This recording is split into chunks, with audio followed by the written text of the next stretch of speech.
Everybody, welcome back to Wicked Good Sports. This is At the Buzzer, and we're joined as always by Jack Tiernan and once again by Ryan Flynn. Gentlemen, how you doing? We're doing good. Yeah, I doing mean, good. Thanks for having me again. Of course. So we're coming off of Game 4, obviously last yeah. night at the time of recording. Very disappointing loss to the Warriors. Steph Curry, maybe his best finals game, considering how, instrumental he was in the win. I don't know. Jack, what did you see in games 3 and game 4, and what are your thoughts going forward?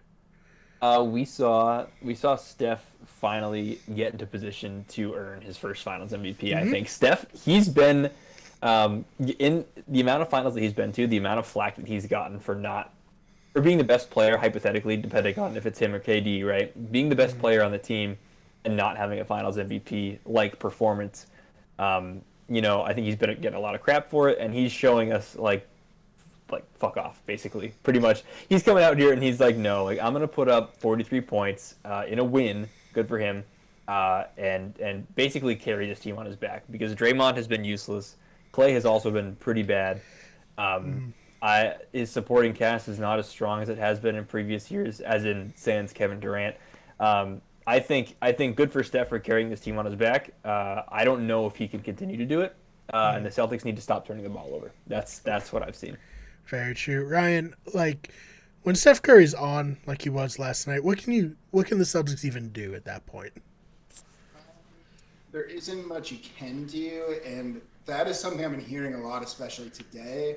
It's kind of like, is this Ime Udoka's fault, or is he not? Like, people are all of a sudden everyone's like a coach, and it's just like Right. I don't think there's anything Udoka's doing wrong personally. Specifically.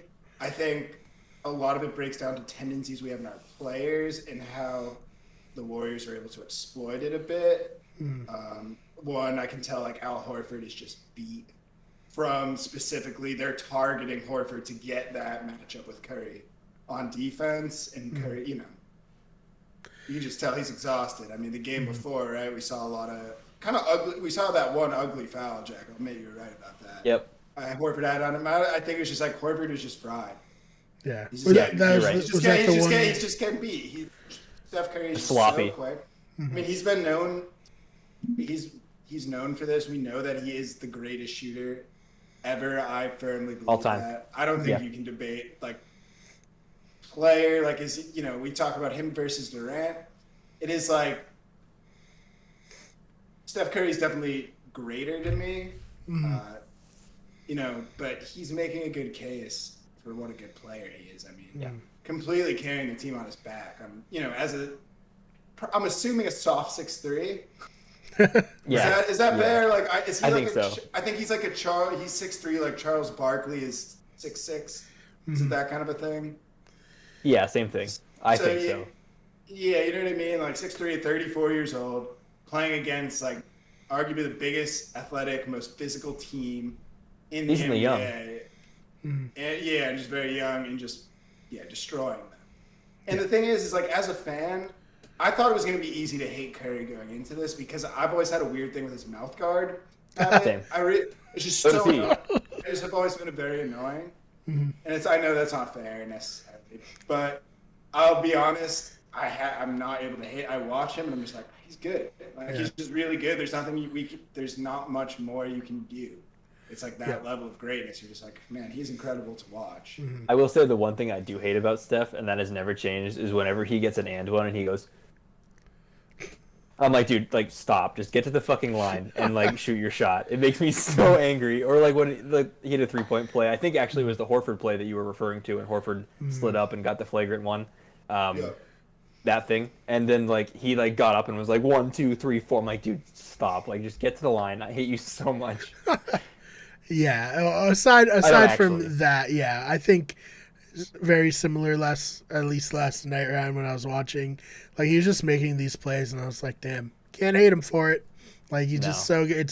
It's Elite. really great to watch as a basketball fan. It just sucks that the Celtics are the one on the receiving end of it.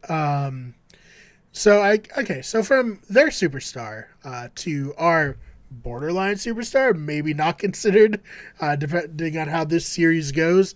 Jaylen Brown hasn't really looked like himself. I don't know if it's because of the shoulder. What do you think, Jack? What is happening with him, and do you think he's going to step up, or what's going on? Well, did you just notice the cat attack? Yeah, that was nice. That was brutal. Maybe should I just introduce? Okay, This is my new kitten, Cheddar. She hello, Cheddar. cannot keep her hands to herself. He's Cheddar, I think right basketball now, expert as well, I assume. 100%. I'm taking Cheddar's handles over Jason Tatum's right now, frankly. So Jaylen Brown, I think, has looked not like himself in a good way. But I think Jason Tatum, Ryan, you and I had talked about this back and forth a little bit in the chat, but like Jason Tatum really as an NBA player is pretty much like Paul George. Like when he is on, he's on. Like he's borderline MVP caliber. And then when he's not on, he's borderline unplayable. And right now he's not on. He's at the point where he can't buy a shot at this point. He's driving into like heavy lanes of traffic. He can't get a shot up, and he's not like dropping back and using his size to his advantage. And he's a high volume shooter. Yeah, he is. But and he's inconsistent on the shooting. Exactly. In these times, I kind of agree. Like where we've seen like the beginning. He had that first game where he broke the record not broke the record, but was one of in the top 5 for most assists in their first finals game. I think he was I think you're right. I think he broke the record. Something like that. But so we saw that, and that was impressive. But I think sometimes too, what he needs to do is just get an easy layup, get it done. And Don't try to find the fouls. Yeah, it's tough, right? Now, you said Jaylen Brown didn't look like himself. You meant Jason Tatum, right? I meant Jason Tatum. I'm sorry. No. I was just making sure. Yeah. I was just making sure. It's I agree. Though Jaylen Brown has not looked like himself in like a good way. Yeah, very good way. He's like in the first half, we'll say. Yeah, for the most part, it's been on the end of the game was rough, but I think his shot's looking really good. He looks dialed in. That's like the one thing. Like when it shows him, he's just like so focused. Like the his zone beard there. looking great. He's looking focused. It's like a young James Harden almost out there with the beard. Don't say that. Bad comparison. Yeah, never say that. Ooh, all right, so it struck a nerve there. Obviously, no. Just in the beard. Sure. Okay. I'll be okay with that, but let's never say that again. Yeah, but I think we all not to a heavy extent, but with him and Tatum early on, we saw a little bit of James Harden tendencies with the holding onto the ball and forcing shots, but driving, complaining when you don't get contact. Yeah, and that is probably. Right, we can agree that is the worst side of most players. It's my least favorite style of basketball. And just the worst. Yeah, I know, like you said, Brian, with driving to Giannis is different though, because he's just he's so good at it. He's more just he can also make exerting baskets. his will. Yeah, and he just he's scoring while doing it. And his fouls are different. He's not baiting for fouls. No. It's literally just everyone is at such a loss with him. It's like if one of us was playing against a good high school basketball player, you're playing and you get frustrated at a certain point, just getting dunked on. So you're you just start throwing your hands up because you're like. No, probably even a good middle school basketball player at this point in my life would absolutely smoke me. So, yeah, we did a staff versus student basketball game at my school yesterday, and I strained my neck. We're getting old. We can't be doing this. We can't be playing young people in basketball or any other sport. The Wicked Good Sports injury report just came out, and Ryan is out for the next 6 strained months, neck. Yeah. Hey, unlike Draymond, when I don't have to miss time with the podcast because that's what this whole thing is. That's true. Yeah. Hey, Draymond would fit great here. If he's looking for a post-NBA career that pays no money, Draymond, hit us up. We'll take you. We'll be really angry at you for a little bit, but we'll get over it. No, well, I feel like he's the type of guy when he's on your side, you love him. You love the chippiness when you're against him. It's the most annoying shit on the planet. Especially like Celtics fans, like if he was on our team, yeah, we would love him. Yeah, we would defend him on that. He could do no wrong, even when he does so much wrong. Yeah, and that's the thing is, and here's a perfect example. I've always been a Draymond fan for the most part. I like when he was at his peak, like his style of playing is really cool, really unique. It's really amazing how he's carved himself such a like niche, like borderline Hall of Fame career. You know, like he'll at least be in that conversation, which is nuts. Yeah, given like, the guy like what probably career averages 6 points a game, maybe. Like not good, right? Yeah. Offensive liability. Basically. The difference is though, when he was younger, he could hit to the rim, especially because you'd be guarding the other guys in the perimeter. Draymond would just go up and dunk it, have a close shot, and he could get points in a game. It wouldn't happen all the time, but it could happen enough where they had to start covering him, and then he can just, he gets those open, and that's why he was so good with Clay and Curry. But yeah, Clay as well. He's been. Yeah, and the thing for me is like, at first I was like, it became very easy for me to hate Clay, especially because like what he said about the Celtics. It's like you literally have Draymond Green. Right? You literally have Green on your team, and like Steve Kerr is just, like I said, he just reminds me of like that overly concerned parent at a PTO meeting. He just always has something to throw in there. Like it's just like any time one of his players gets injured, they're playing dirty. He literally is like probably the second dirtiest player in the league, I would say. Yeah, I think so. Like I think at this point, especially this playoff series, yeah, exactly. Yeah. What was that tweet, Jack, where it's like, I think Steve Kerr just said that's horse shit, which is like, it's pissed off as a white man can get. The top level of angry white man. He might have said, that's Steve Kerr. He might have said horse spit, the kind of guy he is too, just like horse spit. That's true, yeah. He's like, the thing that pissed me off was his and Clay's comments about the Boston fans being classy, right? Because then literally like 6 years ago, right, and then like 6 years ago, the funny thing was LeBron was mad that some woman called him a bitch. And Clay was like, "Oh, he must have got his feelings hurt," and it's like, dude. Yeah, that is a good. Yeah, I forgot. Yeah, that's a good point. It's like, why? Like, okay, you can't. There's no double standard here. Like, you actually are the bitch. Like, it's that simple. Sorry. Can I chime in? Because I'm sorry, I circled back to my point with the whole thing. I was kind of frustrated, and then I just realized it's like, this is like a guy. He's been injured for a couple of years, comes back, and he just doesn't have it right now, right? And there's also, I don't think there's any tension between him and Jordan Poole. I'm not saying that, but there's a guy who plays his position and plays it well, that's young and rising, and he's just, he used to be the number 2, and that's just not there. So it's just kind of like an old guy being frustrated. Yeah. You see it. Sorry, Brian, go ahead. No, just Jordan Poole, like he really came in and really ignited the Warriors in the second half. Bringing him up. He came in, or maybe it was in the second quarter. He had 8 points in 2 minutes of gameplay. It was ridiculous. He's way too streaky. He's a great, arguably 6-man. I feel like the way he's been in these playoffs on a championship team, just a bench scorer, kind of like what Pritchard is at his best, but a little more high end. But his flashes are just brilliant. What was it? Game 3, that 3 he hit. One of the insane. I don't know if I've ever seen a better shot live in a game. No. You. Amazing. Yeah.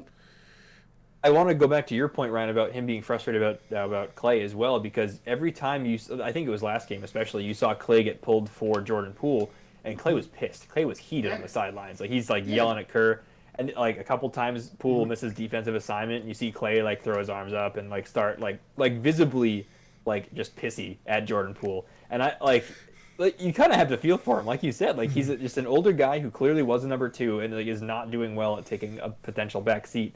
Yeah. I think he might have been okay. It's earlier in the season, it's all right, this is our new guy, bench player. I'm going to ease in. He can learn my position.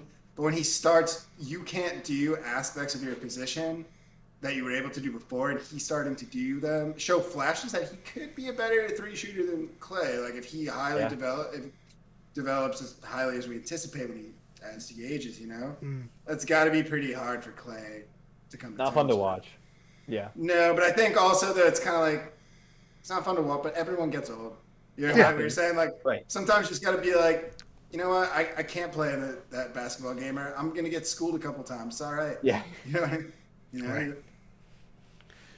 Yeah, so I guess let's see. We're tied 2-2 here.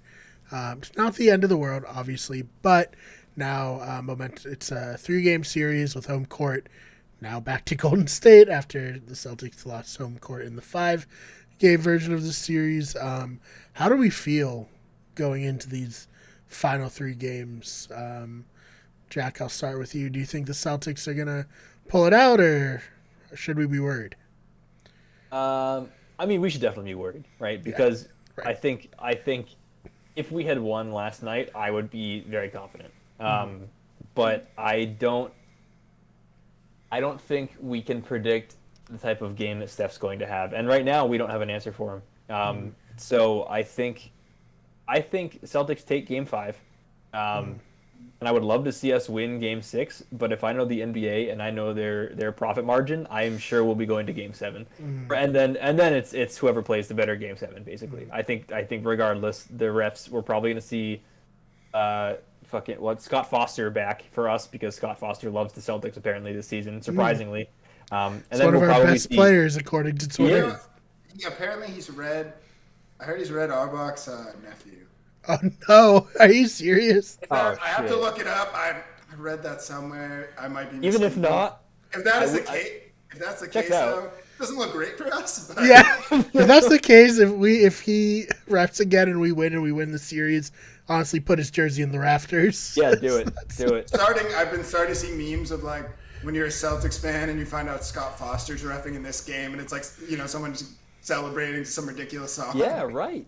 I saw one where it was like he was photoshopped into a Celtics jersey, and it was 30, like his record, and it was just like legacy game tonight for Scott Foster. Man. Game 6 will have Zach Zarba though, so it won't matter. And that's why we'll go to Game 7. So that's my prediction. Game 7, and then I don't know what's gonna happen, dude. The NBA wants the revenue. That's like I understandably so. I get it. Yeah, I totally get it. You're gonna make millions of dollars off of that in like advertising alone. So I can't fault you, frankly. But as a Celtics fan, it's stressful and sad. So. Hey, and also NBA, I mean, Celtics have given you 2 Game 7s in a row. If you got to help us out, I mean, we're helping you out. You should help the Celtics out. I know it's fucked up that they swept the Nets, but after that, they've given you, as far as you can go in games. Right. So I think I'm going to switch my earlier prediction, which was Celtics in 6. We're going to move that to Celtics in 7. We're a good road team. Neither team has lost after a loss, which is really weird. So, like, technically, if that trend continues, we win in 7. Yeah, they win because they won the first game. So right, that's just stylistically true. So it's fine. That's just how it's going to be. Ryan, what about you? What do you think? Where do they stand? I said from the beginning Celtics in 7, I believe, and I stand by that. I knew this was going to be a tough series. Yeah. Honestly, in the Celtics. They should have won last night, in my opinion. By that, I don't mean that like there was any calls in their face. Yeah, I mean that they blew it themselves. They did. And I mean, Curry, of course, played an incredible game. But at this point, I was half convinced the Celtics were going to win last night, even though I knew in my heart this team they're just too young. As much as they've changed, they do have some tendencies where they're not like going to win like back-to-back playoff games. They just get careless, turnovers, poor shots. They're just the works basically. So, yeah, I mean, I think regardless of revenue and all that, it was going to go to 7. Me too. Yeah. I do trust in the Celtics defense. I think they can figure something out. And I gotta say, I think I'm partial as a Celtics fan because if these were 2 teams I wasn't a fan of, I still think it would be very close. And I would say 7 games. I really do believe that, but I might be a little more partial to like, Curry. He's just gonna light it up. He wants, even though he's never been that guy. There's got to be a part of him that just wants that Finals MVP. It's like the last, and you can see it a little bit stone for him. Yeah, and I wouldn't be able to process that in the moment, but like later on, I'd be like, it's a cool feat for him. Like if you put our loss aside, right, and but yeah, I'm gonna say Celtics in 7. Yeah, Game 7. I agree with Jack. We're gonna win tomorrow. It's just who we are. It's just how that team. It's just how that team runs. Yeah. Coming and especially for some reason, like blowing it at home and then going at it away. It's just like right up our alley. It is. It is. Weird, yeah. Yeah. So hey, we'll see. Has been a great series so far. In terms of, like, if you're like a neutral basketball fan, you got to be very excited. Love it. Well, yeah. We've seen I would so think, far. yeah. I mean, this is a series, man. I mean, the Celtics came out of nowhere. You know, they're just like this pretty exciting team. Like, we haven't really seen a dynamic defensive team. Like, you know, people are comparing them a little bit to the early 2000s Pistons with like Ben Wallace, Rasheed Wallace, Phillips. Like, you know, just like kind of like, and it's comparable for sure. I think that's the team I could probably find them the most similar to, honestly. Yeah, I mean, hey, that's kind of a forgotten team, but that team was. I like really that. Good. Oh yeah, incredible team. So yeah, like I said, this team could be like pretty historically unique, and they're gonna last for a while. You know, given like the Bucks, the Heat, they play in a simple, but they don't have the. They don't. You know, and everyone knows it at this point. I don't think they have the lockdown defense that the Celtics do. You know. Yeah. Right. All right. Well, is there anything else that we didn't mention? No, go Seas, man. That's where we're at, I think. Absolutely. Yeah, just praying for tomorrow. Yep. I know.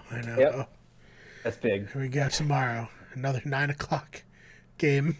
Thank God.